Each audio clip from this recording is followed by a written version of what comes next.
Olá pessoal, é um prazer estar com vocês aqui, iniciando a nossa aula de Pentateuco. Vamos primeiramente fazer uma oração pedindo a bênção de Deus.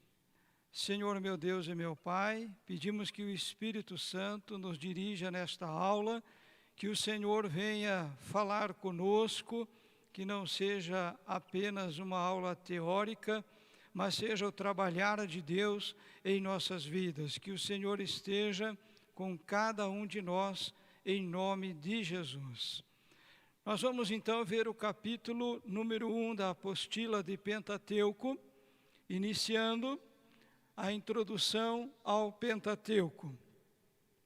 Ali está um modelo dos 10 mandamentos, um modelo de pergaminho. No princípio, Deus criou os céus e a terra era sem forma e vazia. E havia trevas sobre a face do abismo, e o Espírito de Deus se movia sobre a face das águas.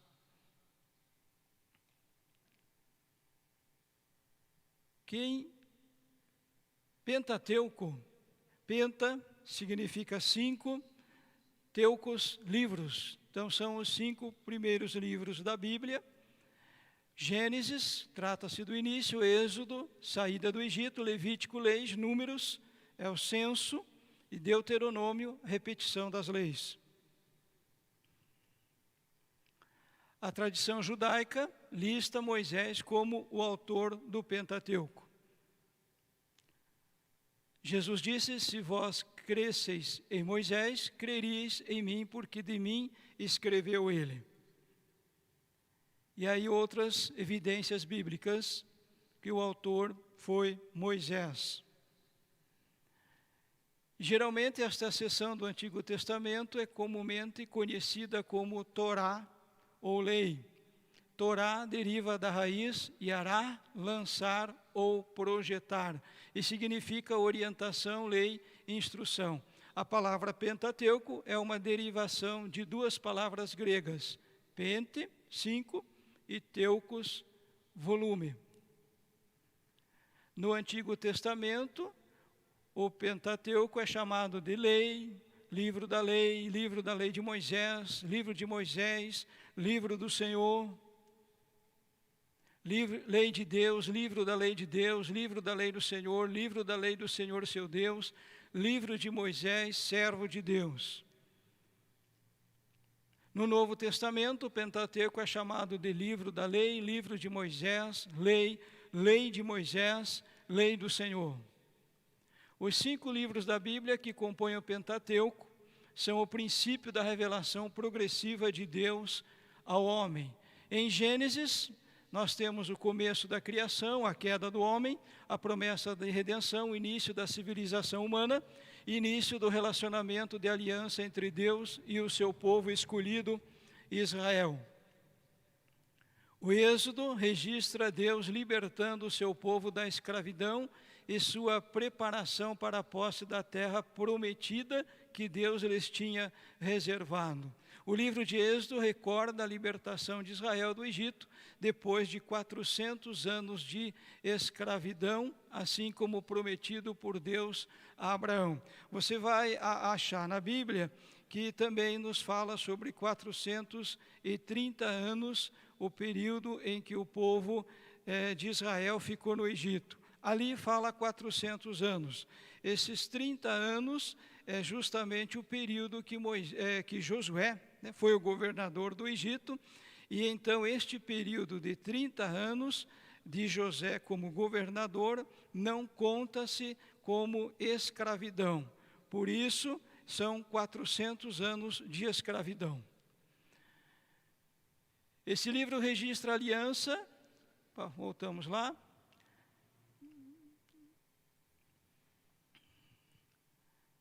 Este livro registra a aliança de Deus faz com Israel no Monte Sinai, as instruções para a construção do tabernáculo, a entrega dos 10 mandamentos e outras instruções. O livro de Levítico segue Êxodo e expande as instruções de como o povo da aliança, Israel, devia adorar a Deus e governar a si mesmo.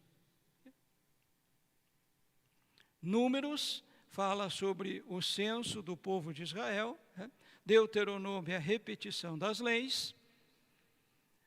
Os 5 livros do Pentateuco são geralmente considerados livros históricos por registrarem acontecimentos históricos. Embora sejam muitas vezes chamados de Torá ou lei, na realidade eles contêm muito mais do que leis, fornecem uma visão geral do plano de redenção de Deus.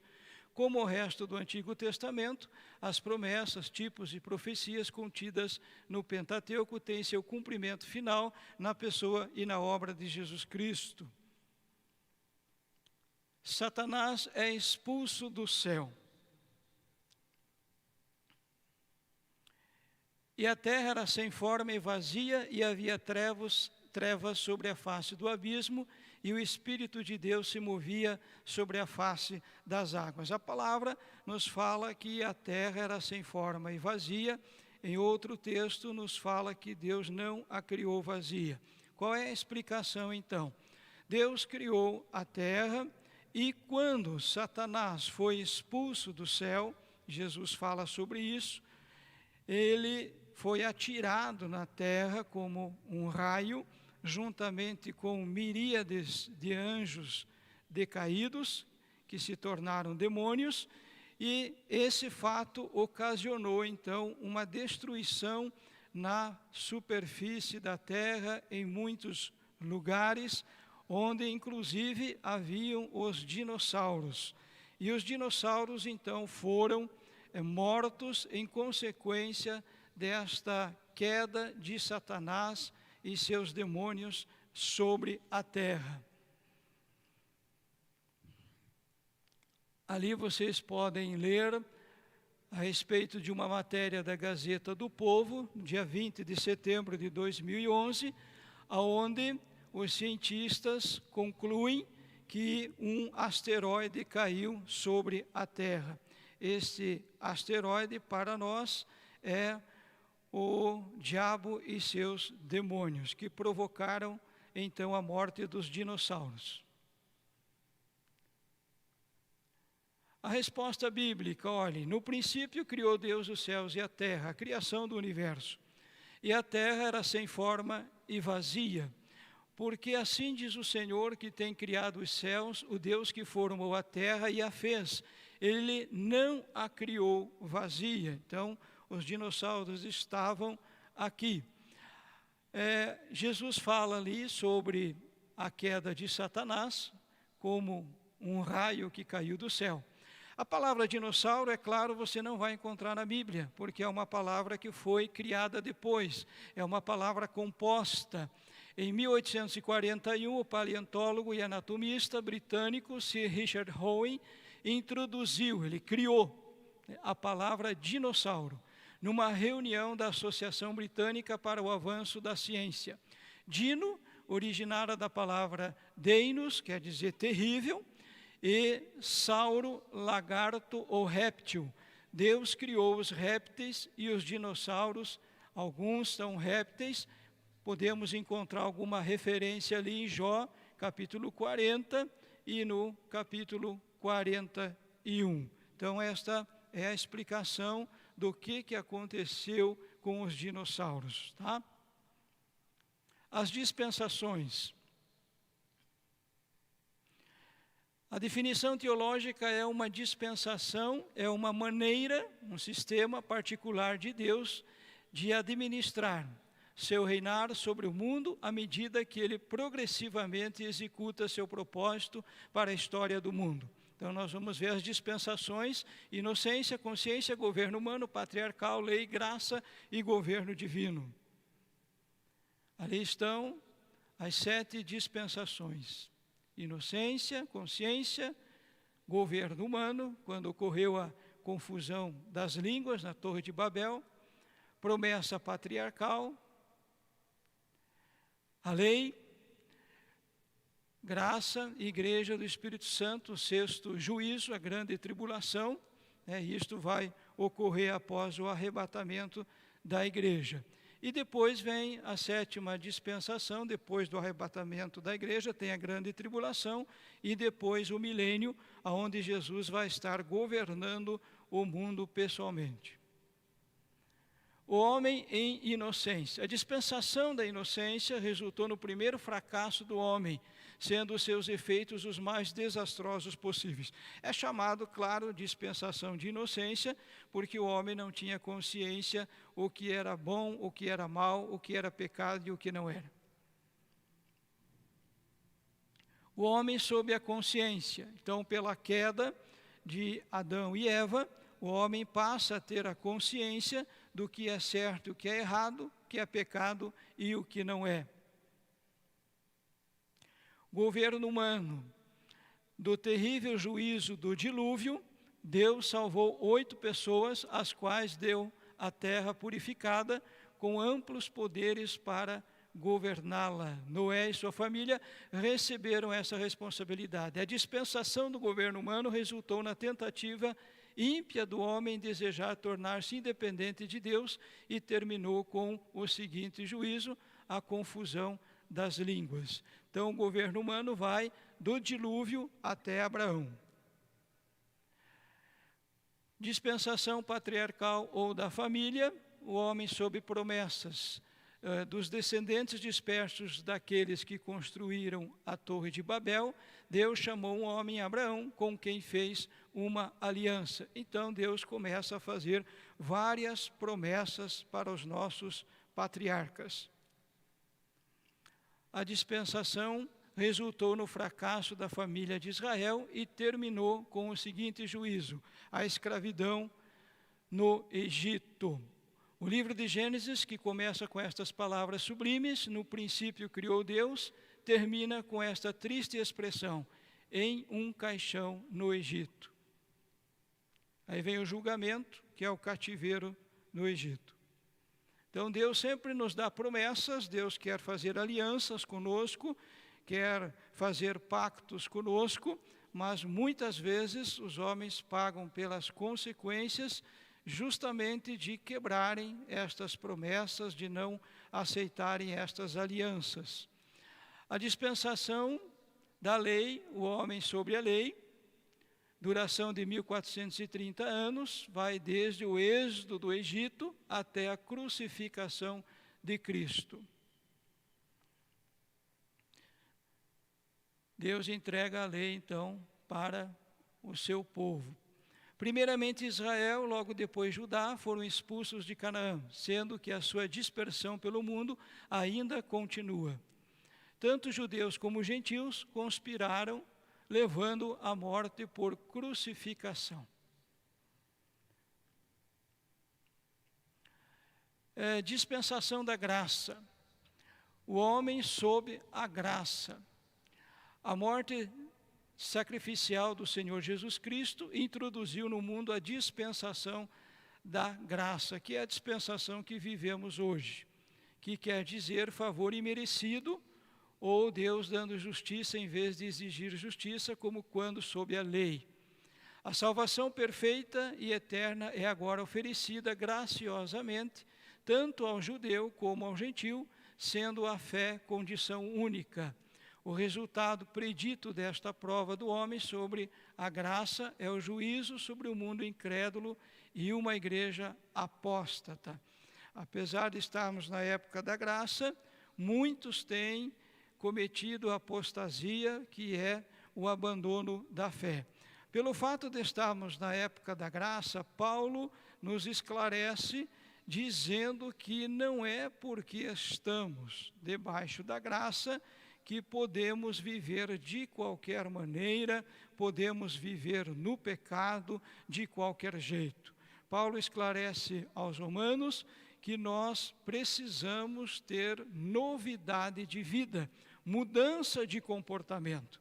A graça de Deus está sobre nós para nos dar a salvação, mas precisamos ter mudança de comportamento. A salvação, então, vai sendo um processo. O que Jesus disse? Aquele que perseverar até o fim, esse será salvo. Então, a salvação inclui, sim, uma mudança de comportamento, o abandono do pecado e a busca ao Senhor Jesus. Você pode pensar, mas todos nós somos pecadores. Sim, nós não somos perfeitos. Perfeito é só Deus Pai, Filho e Espírito Santo. Porém, existe uma condição de um bom caráter, de um bom testemunho. Eu posso não ser perfeito, como de fato não sou.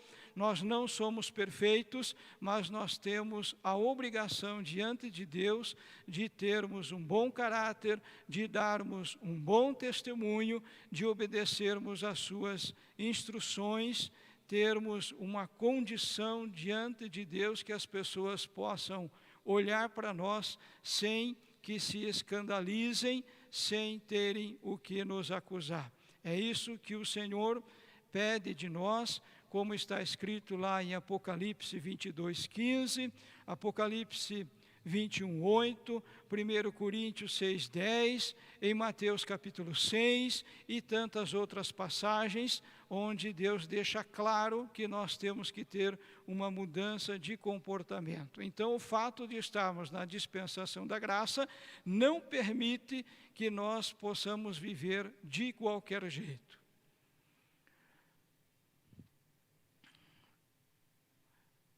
Depois seguir-se-á o período chamado a grande tribulação. Vocês estão observando que nós não estamos lendo todos os slides, porque vocês poderão fazer isso, né, no seu lar, ali no seu aconchego, né?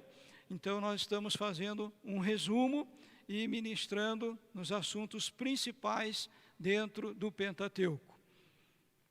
Então, após a época da graça, nós teremos aí o arrebatamento, depois a grande tribulação, um período de 7 anos, e na sequência, o retorno de Jesus para governar a terra por 1000 anos. Ali temos algo interessante.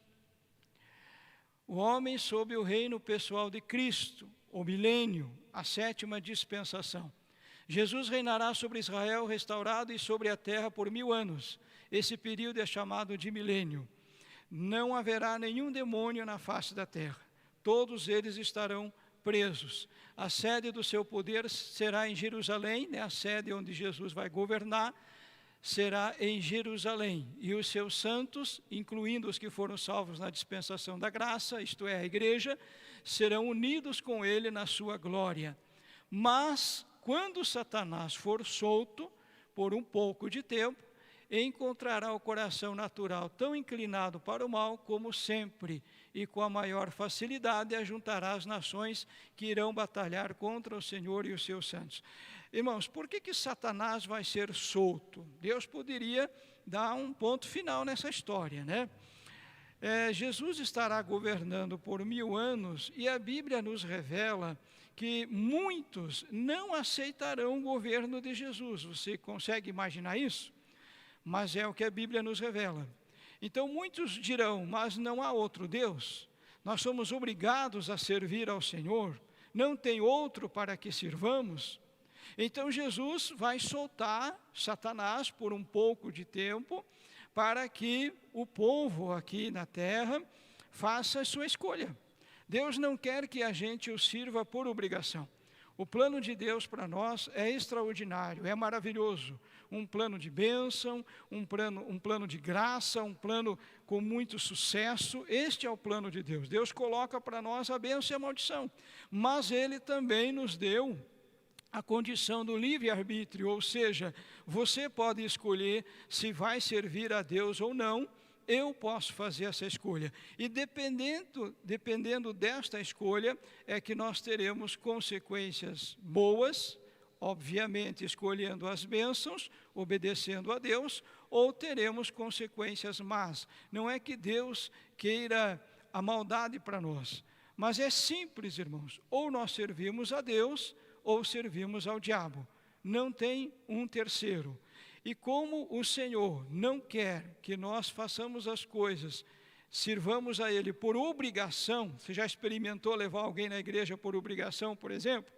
A pessoa repara em tudo que é defeito que tem na igreja, mas ela não enxerga o milagre, ela não enxerga a cura, ela não enxerga a bênção, porque ela não está a fim de ser ministrada pelo Espírito de Deus em seu coração. Ela não está ali para ouvir uma palavra, ela foi levada por obrigação. Então Deus não quer isso para nós. Deus quer que a gente o sirva de coração. Ele é o nosso Pai, nós somos seus filhos. Então, por isso, vai chegar o momento em que Deus soltará novamente Satanás, para que o povo que estiver aqui, eles façam a sua escolha, servir a Deus ou ao diabo.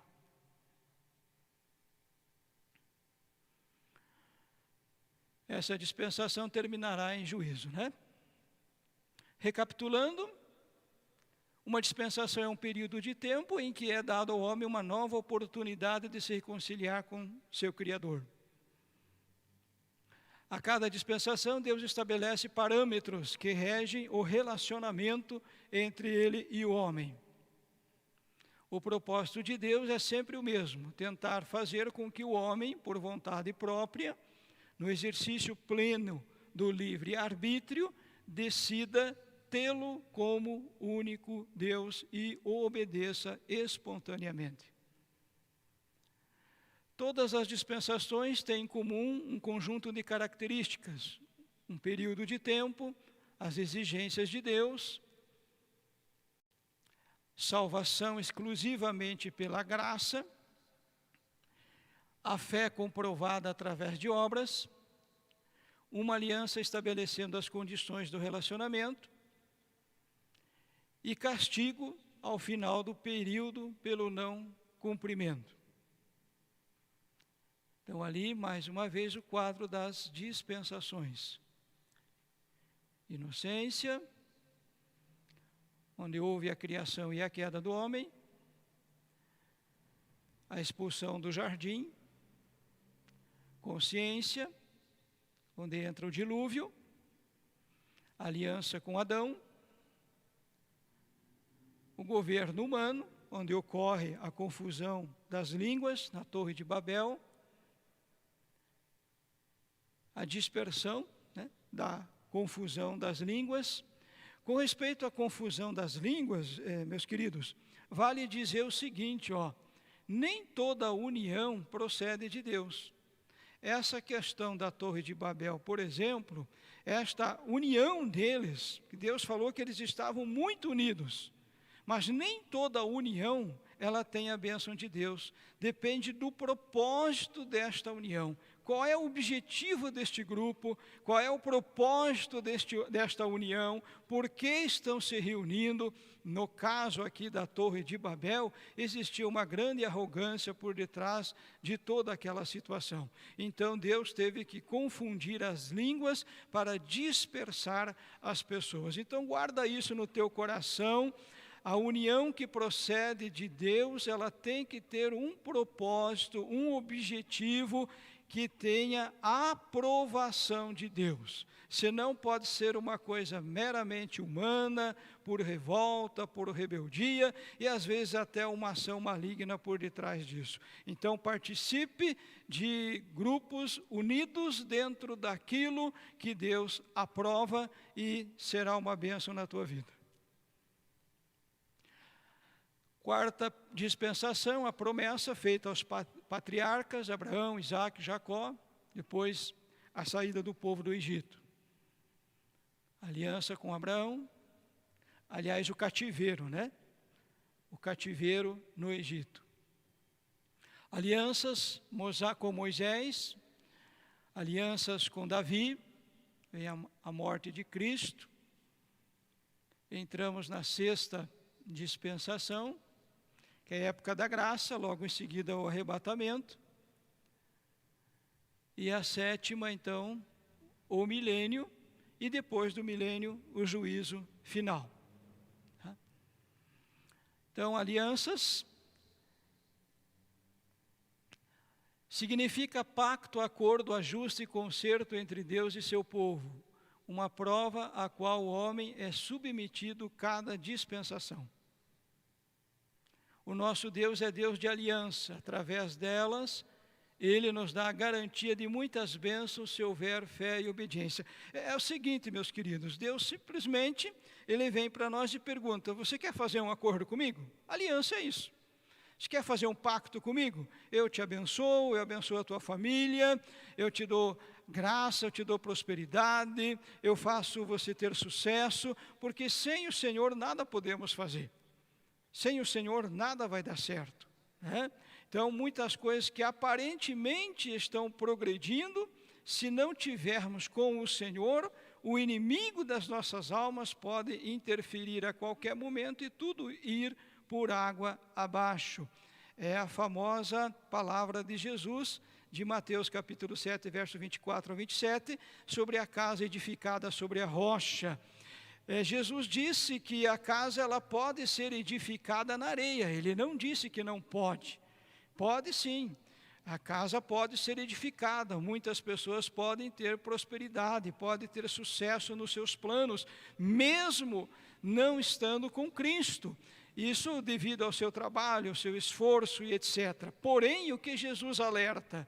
Que o inimigo pode vir a qualquer momento. A tempestade, a luta, a dificuldade pode acontecer a qualquer momento. Então, se o Senhor não estiver presente para nos socorrer, se nós não estivermos com o Senhor, os nossos planos vão por água abaixo, a casa cai, a família é destruída e assim por diante. Então, o que Deus quer com estas alianças? Ele vem falando, quero abençoar. O propósito de Deus é abençoar. Deus nunca fez uma aliança para amaldiçoar.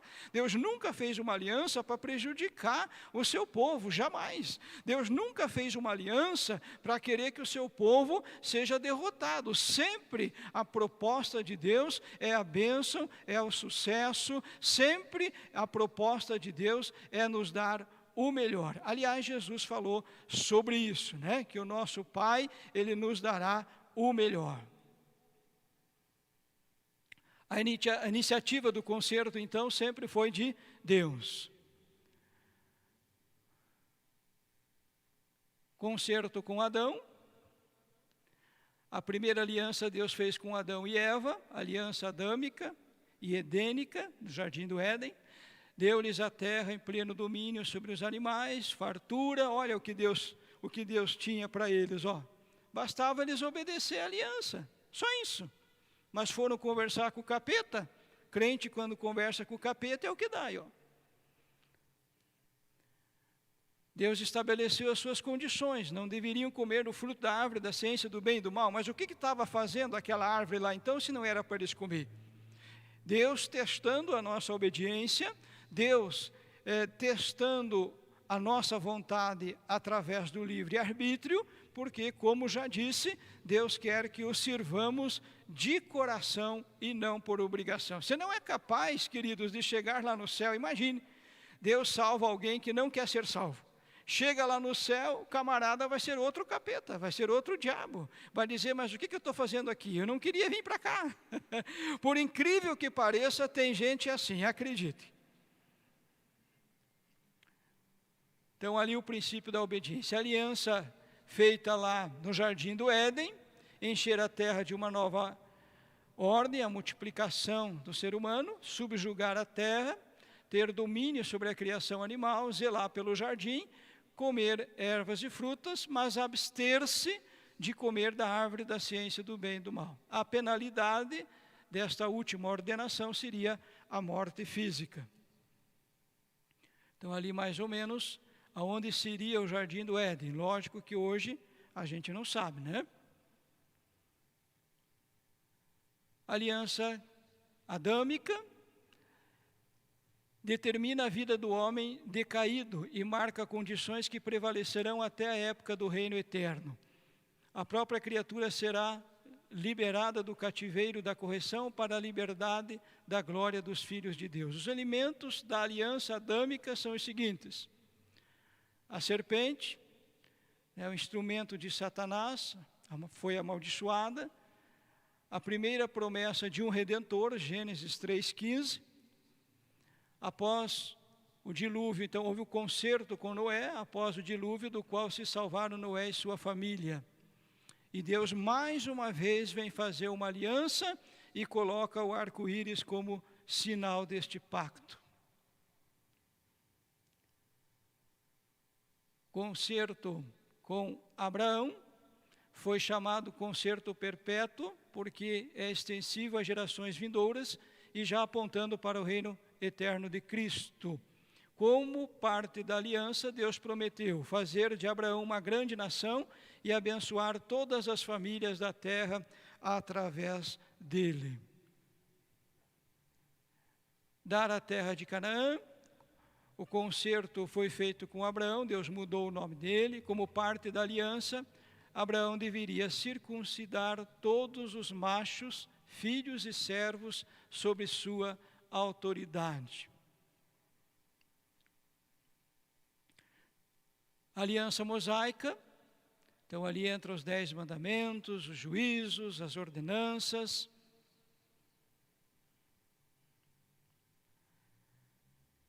Estes 3 elementos formam a lei, como essa palavra se emprega no Novo Testamento. Os mandamentos e ordenanças formam um só sistema religioso. Os mandamentos formam um ministério de condenação e de morte. Fazer de Israel uma propriedade peculiar, ou seja, um povo especial e mais chegado a Deus. Fazer de Israel um reino de sacerdotes e uma nação santa.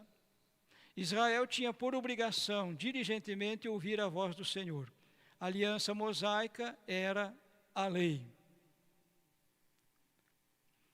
A aliança palestínica, esta aliança predizia a dispersão em virtude da desobediência, predisse o futuro arrependimento e conversão, a volta do Senhor e a restauração da sua terra. A aliança com Davi, Deus prometeu-lhe que de sua semente viria o Messias e que sentar-se-ia no trono de Davi eternamente. Nova aliança, Cristo é o mediador da nova aliança. Ele apresentou essa aliança quando celebrou a ceia com os seus discípulos. Esse é o cálice da nova aliança. No meu sangue derramado em favor de vós. Promessa da nova aliança, remissão dos pecados. Aqui, irmãos, deixa eu só alertar o seguinte: quando a Bíblia fala em remissão de pecados, perdão de pecados, ela não está excluindo as consequências disso. Então, não é tão simples pedir perdão e não pagar pela consequência. Nós vemos isso na vida de Moisés, quando ele desobedeceu a Deus, Deus o perdoou, mas ele pagou as consequências, foram escolhas. Vimos isso na vida de Davi, Deus o perdoou, mas ele pagou as consequências. Então, a remissão dos pecados, ela faz com que Deus nos perdoe e abre a porta para nós da salvação. Agora, não podemos, irmãos, viver de forma a estar prejudicando os outros, não obedecendo às ordens do Senhor, viver de qualquer maneira, porque nós vamos ter as consequências, tá? Então haveria um novo coração, não o mesmo, hein? Um novo coração. Haveria a concessão do Espírito Santo, haveria a cura divina para os males físicos. Muito bem. Dentro deste capítulo 1 da apostila, eu quero fechar sobre algo muito importante, que a gente fala que Deus é o arquiteto da família. E de fato Ele é. Por isso que o diabo tenta destruir a família de qualquer maneira. Tem muitos lugares que já não se fala mais pai e mãe, se fala o cuidador. Nada contra aqueles que assumem o papel do pai e da mãe, nada contra aqueles que cuidam dos filhos de alguém que precisam de cuidado. Não é neste sentido que eu estou falando. Eu estou falando no sentido do inimigo tentar apagar a figura do pai e a figura da mãe. Veja que coisa linda. A palavra de Deus diz, ela fala, a palavra mãe aparece na Bíblia 289 vezes. Mas você sabe o que significa mãe? Como que Deus disse, essa mulher vai ser mãe? Quando Deus falou a palavra mãe, o que Ele estava se referindo? Em Gênesis 3:20, e chamou Adão o nome da sua mulher Eva, porquanto ela era a mãe de todos os viventes. Esta palavra mãe é a junção de duas letras do hebraico. A primeira letra, Aleph, e a 13ª letra, Men. No hebraico, cada letra tem um significado. Aleph, primeiro ou forte de água. Então, a palavra mãe, ela é a junção de duas letras no hebraico, Aleph e Men. Aleph significa primeiro ou forte de água. A mãe é a primeira a dar a vida, é a primeira pessoa a ter contato com o bebê. Pense num processo de parto. Uma criança cresce e se desenvolve na água mantida no útero da mãe. A vida está nesta água e muitos compostos necessários, como proteínas, carboidratos, são absorvidos pela criança durante o desenvolvimento. Sem estes, a criança não cresceria e acabaria morrendo. A mãe fornece água que dá vida à nova criança e mesmo após o nascimento, esse processo continua à medida que a criança é amamentada com leite materno. Então, mãe significa águas que dão vida. Olha que coisa linda. Vou repetir. Águas que dão vida, referindo-se ao processo da gestação, no ventre da mãe, referindo-se ali àquele momento em que a criança está sendo formada. Águas que dão vida. Então, o nome mãe, a palavra mãe, ela tem um grande significado. Tá? Então, por isso que Deus requer tanto que a gente honre os nossos pais, e aliás é um mandamento com promessa, né? Deus promete nos abençoar grandemente. E pai, o que significa pai? A palavra pai aparece 1186 vezes na Bíblia. Em Gênesis 2:24, é a primeira vez que aparece a palavra pai, diz ali, portanto, deixará o varão seu pai e a sua mãe, e apegar-se à sua mulher, e serão ambos uma carne. É a junção também de duas letras hebraicas, Aleph, que é o primeiro caso da mãe, né? Aleph quer dizer primeiro, forte, no sentido de primeiro, de autoridade, tá? E também a palavra Beit, B-E-Y-T, que significa casa. Então, o que significa a palavra pai? Significa autoridade da casa. Autoridade da casa. Não é que ele seja maior ou menor, não é nesse sentido. Toda casa, todo grupo, todo lugar tem que ter um líder. Não pode haver dois líderes num lugar só. Não pode haver duas pessoas responsáveis por um trabalho num lugar só. Porque senão, sempre um vai jogar a culpa no outro. Veja o que aconteceu lá com Adão e Eva, né? Então, aqui é uma questão de autoridade, é uma questão de determinação de funções, de responsabilidade. Hoje, nós vemos aí os casais se dividindo em suas responsabilidades, não há nada de errado nisso. O que eu quero ressaltar aqui, irmãos, é a importância da família, que foi arquitetada por Deus, e que o diabo tenta destruir a todo custo.